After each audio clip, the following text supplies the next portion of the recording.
So here's one of the later iterations. This one, I've shaved the septums.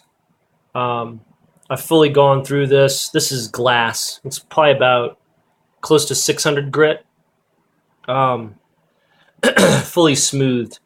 Um, the front where the valves were shrouded on this head was very deep.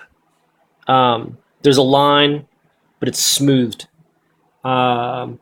I haven't really made up my mind how it should be handled or if it should even be addressed. It's on the exhaust side. I doubt it would really do anything.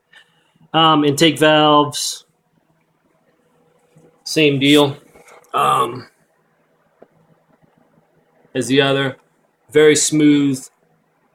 I took my time on them. I went up to about 600 grit. Again, this head needs to be cleaned. My hot tank decided to take a shit. But anyway, that's the view of the runners. What I basically did is smoothed off the flash lines, went down as far as I could with a flex. I used sanding sponges to do this because they're flexible and wouldn't bite in and leave flat spots. And then I used a very small cone grinder to reshape the septums into a blade, and then I blended that towards the bottom. This one, on a scale of 1 to 10, pain in the ass, this was probably about a 7. And the only reason I would rate it this high is because the amount of detail I went to and the effort I put into shaving the septums and getting everything straightened out. Combustion chamber, I think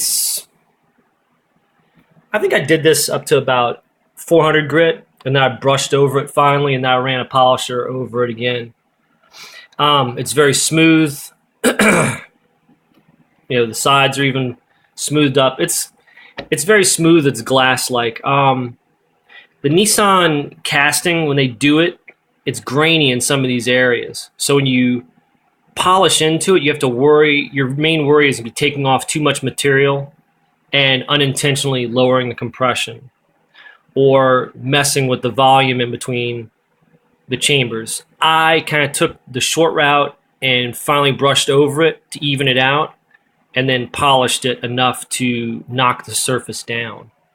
It's not glass like the side is cut to on the head surface itself, but it's a close second. Exhaust ports, I ran the polishing bit in and out of them, and I took a small amount off. Guy running this head is going to be using C1s. I'm unsure of his header setup. I didn't want to cut into the sides if he's using a Medusa because the Medusa header basically rides right on the edge of this lip. There's very little surface for the gasket to get to. I did knock the sharp edge off of the header flange to help him with the known resonance problems on that, because the edges of these is razor sharp when you open it up and look at it. Anyway, I'm Steve, and that is a finished head.